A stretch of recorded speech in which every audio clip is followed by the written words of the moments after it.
On trends today, Minister of Solid Minerals called for the closure of schools charging tuition fees in foreign currencies. Senator R.G. Kalu raises alarm over pilots allegedly using hard drugs before flight. NSCDC arrests 70 suspects in major security operation in Edo State. And customs officer found dead in Katsina hotel room after night with 3 women. Hello and welcome to another episode of Trends with LJE, where we analyze major stories shaping leadership, justice and economic growth across Nigeria and Africa. I am your host, Omoyeni Ujeifu. Now don't forget you can also be a part of the conversation by following us on all our social media platforms on at LJE Nigeria. Joining me is a guest whom I shall be introducing after the break. Stay tuned. Camera rolling. Light set. Sound check. And action. Hello everyone, welcome to today's program, a program where we get to talk about the daily lawyers and technical issues with intent to educate. This is the perfect space to create professional quality videos, recording news, podcasts, and all media content.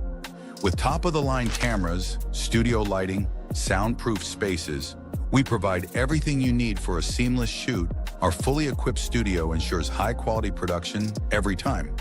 Enjoy a comfortable, air-conditioned environment with professional-grade gear and expert support. Contact us now or visit our Abuja location to reserve your spot.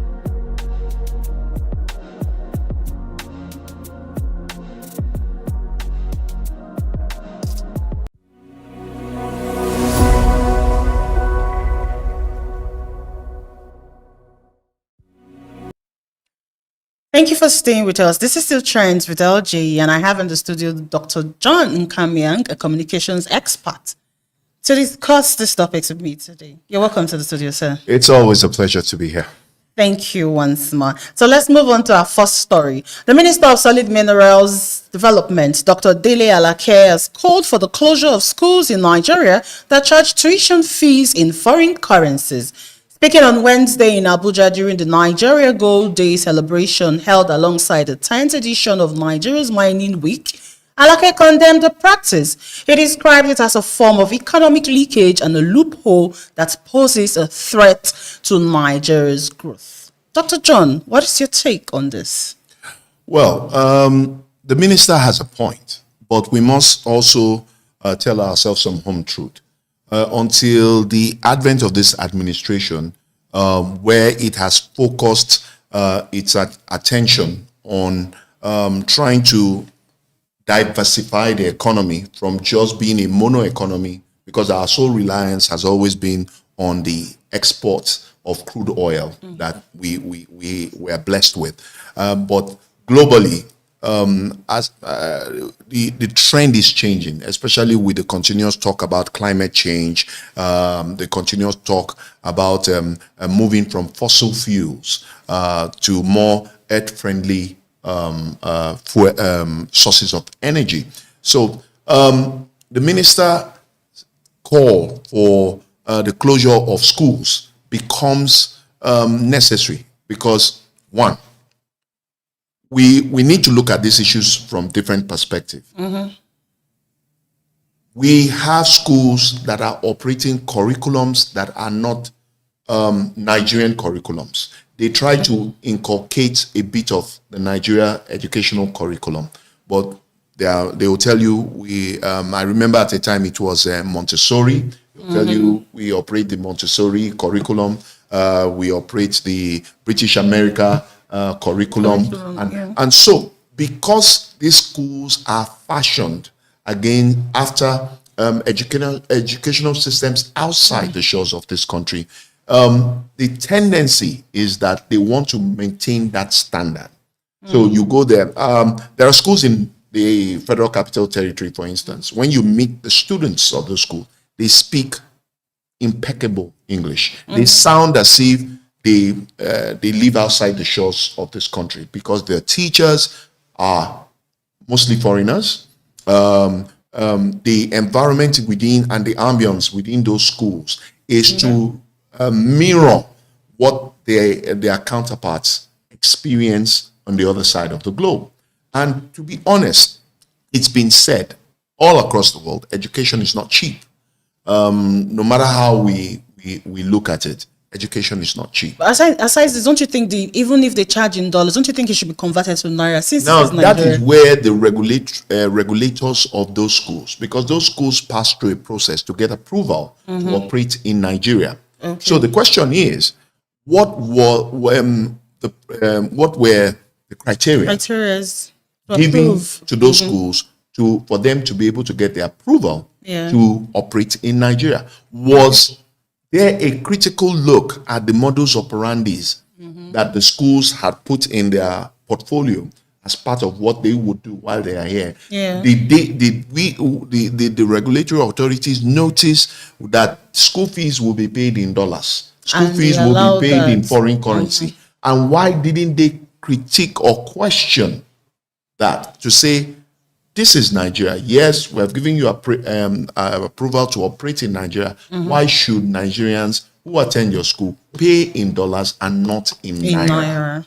Exactly. You understand? So these are the conversations that that ought to have ensued. And of course, if they give their reasons, the regulator will say, "Look, okay, we understand." And I want to suspect that these schools insist on being paid in foreign currency because of the volatility of the naira as against the dollar.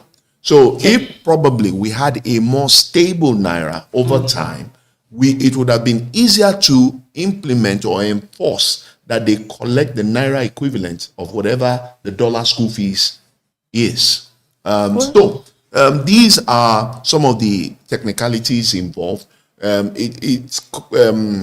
Situations like this are not something you can just browse over and just come to a conclusion, because there are certain technicalities involved. But most importantly, when these schools seek approval to operate in Nigeria, the various regulatory agencies involved under the Ministry of Education, why didn't they Check all of that. check all of Exactly. For me, I feel like any school that wants to operate in Nigeria should charge in naira. This is not America. Let's move on to the next story. Senator Orji Uzokalo, representing Abia North Senatorial District, has raised some concerns about aviation safety in Nigeria. Speaking at the Senate, he alleged that some pilots smoke Indian hemp before flying. Let's take a look at the video. Inadequacy of pilots' preparation. Some of the pilots are not prepared. Some of them use Indian hemp. Yes, it's true. Some of them smoke Indian hemp, and some of them are not properly audited by the authorities. I am telling you what I know, because the NCA and they are not looking after these pilots and checking them on drugs. On the spot assessment, they are not doing it because it is dangerous. And you see them walking into the airplane, nobody checked their blood pressure, nobody checked anything, nothing, and their drug level. Not that aircraft, most of them 737-500 have an automatic landing gear system. It doesn't need the pilot to land the plane. What needs to land the plane is the computer, autopilot. But because some of them are high, they are not going to do this thing. So what do you think about this allegation? Well, the senator is entitled to his view. Of course, his position can be somewhat contended, because one of the aviation industry is one of the most regulated industries you can find across the world.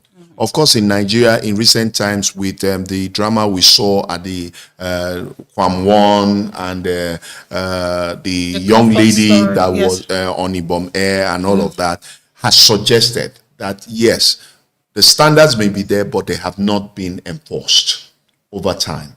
And let's not also forget that also recently, if I remember correctly, one of the airlines had their pilots' license suspended temporarily yes, as exactly. a result of the fact that they were found to have taken alcohol. Yes. So that in itself shows that there are some efforts being made to curtail the excesses of pilots, so to say, in terms of being under the influence of either alcohol or some substance. But the fact is that we have been, until those recent events, we have never really had cause to be wary of standard requirements by pilots and the various tests, because, as I said, the aviation industry across the world is one of the most regulated agencies or sector rather. So it is critical.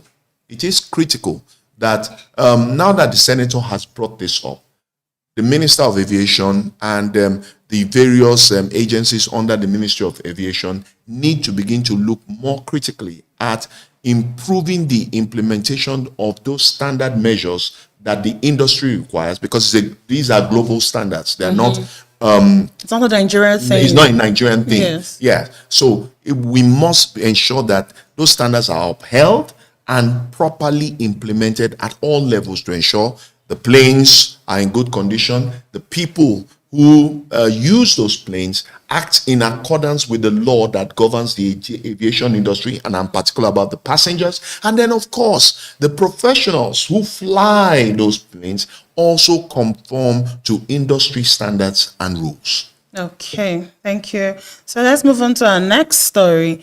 In what is being described as a major security breakthrough, operatives of the Nigeria Security and Civil Defense Corps (NSCDC) has dismantled several criminal hideouts and arrested 70 suspects linked to kidnapping, rape, and violent crimes in Okpela, Edo State. The operation, carried out by the Commandant General Special Intelligence Squad under the directive of the NSCDC boss, Professor Ahmed Abubakar Aoudi, was part of a broader effort to end the rising wave of abduction and attacks in the area.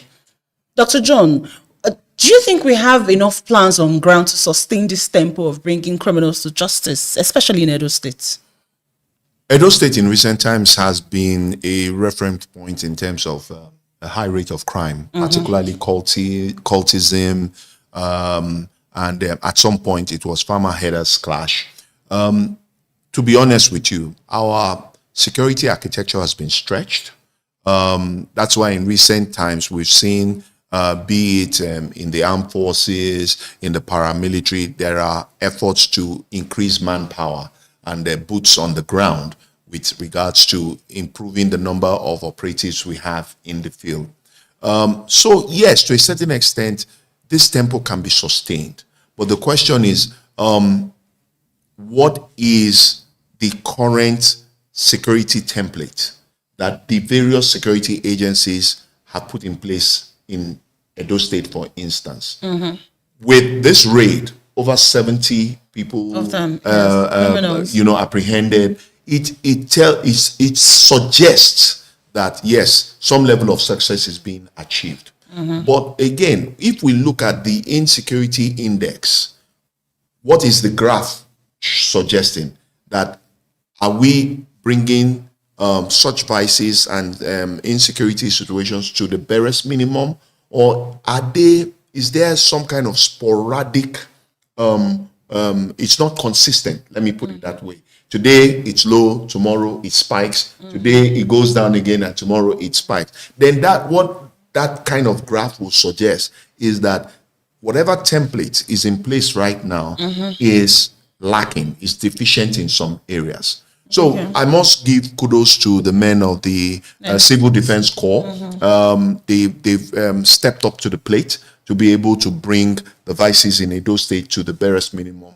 But I can also categorically state that for them to sustain this tempo, they need support. They need to constantly review their security approach to stemming the tide of cultism and all the negative vices in Edo State to be able to sustain that tempo. Okay. And to our final story, a customs officer identified as Assistant Superintendent of Customs Lawal Tukoro was discovered dead in a hotel room in Katsina Metropolis. Sources said empty sachets of unidentified substances were found in a wastebasket in the room, and 3 women were said to have been at the hotel during the incident. The deceased body was discovered by hotel workers and taken to the Federal Medical Center, Katsina, where he was confirmed dead. Dr. John, in a minute, why do you think there's this sudden trend of uniformed personnel being found dead in hotels recently? If you go back to the conversation we had a few days ago when I talked about psychological evaluation, now, Yes. Some will be thinking that when I suggested that our uniformed servicemen and women be undergo some level of debriefing and psychological evaluation, that I only singled out the armed forces. But every member of paramilitary services should undergo psychological evaluation. And because in the end, you will find out that these are the ways with which you will be able to detect some characteral traits that may suggest that an officer should undergo certain orientational programs to help them understand who they are when they put on that uniform and what society expects of them in terms of both that uniform and the service they're supposed to provide. So it's sad that in recent times, I remember some months back, it was a police officer. At some point, now it's a customs officer. The paramilitary and armed forces must begin to quickly nip this in the bud before it becomes a menace, a trend. And so one of the major campaigns that should run across both the paramilitary and armed forces should be the war against drugs of any sort, whether they are entertainment substances, because in places like America, they will tell you that cocaine, for instance, is a social drug, right? But it's abused on a daily basis. Even the American government is doing what it can to stem it out of the American society. And if we check the use of sexually enhanced substances,